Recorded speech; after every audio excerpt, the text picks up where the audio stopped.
Jerónimo Merino Copp, el cura Merino, nació en Villoviano, provincia de Burgos, el 30 de noviembre de 1769 y murió en Alençon, Francia, el 12 de noviembre de 1844. Patriota, guerrillero en la guerra contra los franceses y posteriormente contra los liberales, nunca fue vencido en el campo de batalla y fue, según sus biógrafos, un sacerdote temeroso de Dios, de corazón muy bueno y gran defensor de la fe.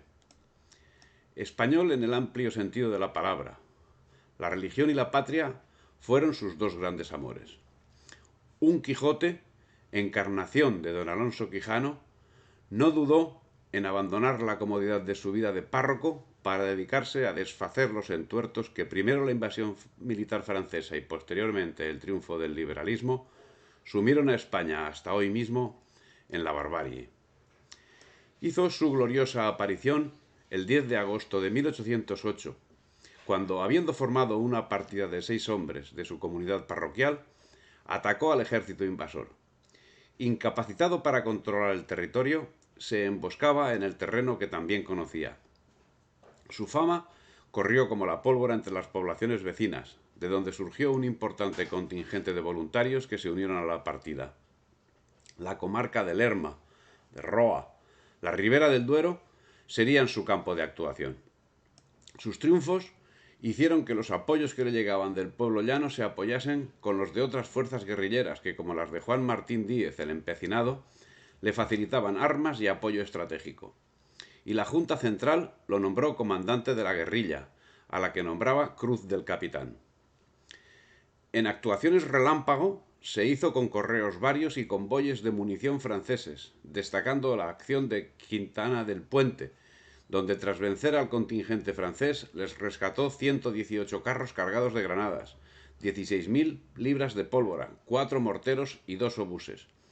Atacó con éxito Lerma, donde venció al contingente francés. Era el inicio de una actuación que lo cubriría de gloria. Siempre el primero en el combate, y haciendo gala de una gran estrategia, trataba a sus mesnadas, compuestas tanto por campesinos como por intelectuales, con una inteligencia excepcional, lo que le hizo crecer sus fuerzas hasta capitanear más de 6.000 hombres que los seguían sin vacilar. Ese volumen de combatientes le acarreó inconvenientes de intendencia, pero don Jerónimo tenía capacidad sobrada para superar las adversidades, por lo que en las montañas de Burgos y Soria organizó almacenes que le garantizaban los suministros, no solo de armas, sino de personas de apoyo. Cada cual atendía sus cometidos, los soldados en sus actuaciones y los zapateros, sastres, médicos en su lugar de trabajo. Y estamos hablando de soldados que realizaban labor de guerrilla, no de guerrilleros incontrolados. Eso comporta formación, por lo que llegó a crear una escuela militar para la formación de mandos y adiestramiento de los soldados, a la que se incorporaron mandos militares de carrera y otros intelectuales, como Ramón Santillán González, que, natural de Lerma, y estudiante de Derecho, alcanzó el grado de capitán en la caballería de Merino. Cierto que este personaje, Ramón Santillán, acabaría a la sombra de Mendizábal y posteriormente sería ministro de Hacienda y gobernador del Banco de España. Pero en el momento sirvió a las órdenes de un gran caudillo patriota. Es el caso que esa destacada actuación de nuestro buen párroco tenía consecuencias directas en el campo de batalla, lo que acabó reportándole una rápida escalada en el escalafón militar. Así, el 16 de septiembre de 1809 le era reconocido el grado de capitán, el 7 de enero de 1810 el de teniente coronel. El 8 de agosto de 1811 su partida fue titulada Regimiento de Húsares Voluntarios de Burgos, de la que él fue nombrado coronel, y el 8 de agosto del mismo año, por real despacho firmado por el duque del Infantado y José María de Carvajal, brigadier de caballería. Ya con el grado de teniente coronel y mandando no ya una partida, sino un ejército de 400 jinetes y 500 infantes, en 1810 amplió su radio de acción. El ejército francés, que tenía muy presente la sentencia de Napoleón, en la que ponderaba más la cabeza del cura que la conquista de 5 ciudades, consiguió apresar a algunos soldados de Merino, que irremisiblemente fueron fusilados en Burgos. Las represalias no se hicieron esperar. el jefe guerrillero se apoderó de nuevos envíos de armas y de 30 soldados franceses a los que mandó fusilar y enviar sus cadáveres a Burgos. Pero esta fue una actuación extraordinaria, porque no se ensañaba con los prisioneros, a los que con frecuencia daba libertad. Célebre es el caso del médico de Palenzuela, enemigo acérrimo de Merino, que habiendo sido hecho prisionero por este, fue puesto en libertad, no sin afearle su pésima conducta.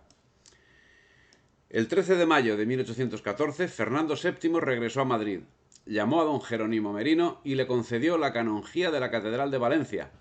Pero este destino no era para un espíritu como el de don Jerónimo, que prefería la vida tranquila de cura de pueblo, y en 1819 finalmente fue destinado a Villoviado, su pueblo. Pero la vida tranquila se vería nuevamente rota, y es que en 1820 se inició el trienio liberal. Nuevamente se vio forzado a tomar las armas, pero en esta ocasión se enfrentaría a quien en 1809 fue su principal aliado, Juan Martín Díez, el empecinado, y en apoyo del ejército de los 100.000 hijos de San Luis, actuó desde Burgos hasta Extremadura hasta el final de la guerra, cuando con 64 años de edad y un nuevo ascenso militar a mariscal de campo, volvió a retirarse en su pueblo. La vida no le deparaba la tranquilidad que tanto deseaba.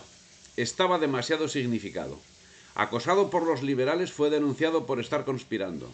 No era cierto, pero este hecho consiguió que nuevamente el ya anciano sacerdote volviese a plantearse la necesidad que tenía el mundo de sus servicios.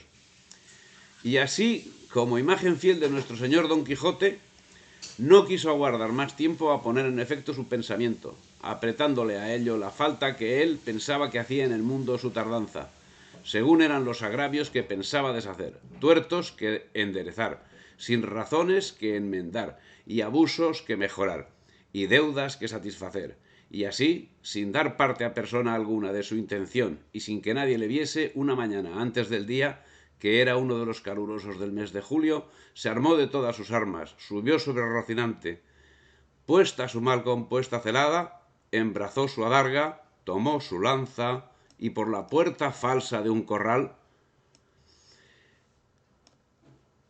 salió al campo, con grandísimo contento y alborozo de ver con cuánta facilidad había dado principio a su buen deseo.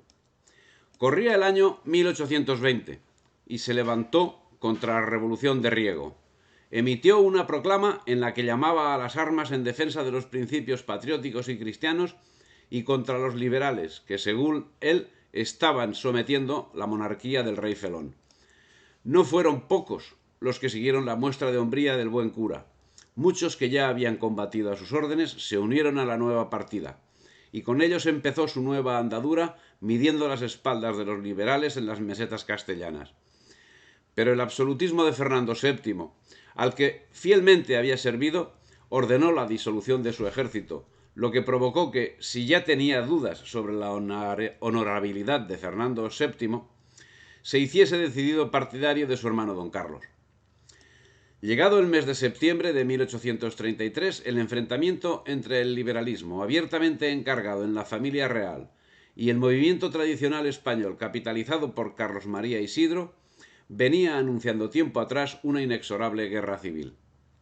En este contexto, el día 29 falleció Fernando VII, y los derechos sucesorios de Carlos María Isidro, amparando el descontento antiliberal, acabaría enfrentándose en guerra abierta a la nueva reina, Isabel II, y a la regente María Cristina, como personificación de la anti-España.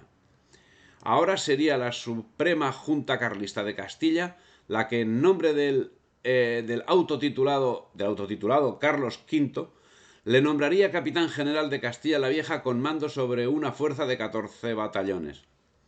Con ese cargo, y con su cabeza puesta a precio por los liberales en bando público, tendría una brillante actuación en la Primera Guerra contra el liberalismo, vulgarmente conocida como Primera Guerra Carlista, en concreto en los sitios de Bilbao y de Morella.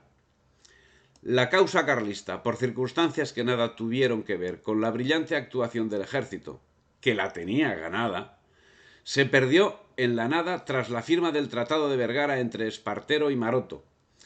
España profundizó su entrada en la sentina de la historia y el héroe abandonó España. Después de la traición de Maroto y de quienes estaban por encima de Maroto, Al buen cura solo le quedaba el exilio. Se desterró en Francia, con quien tan ferozmente había combatido.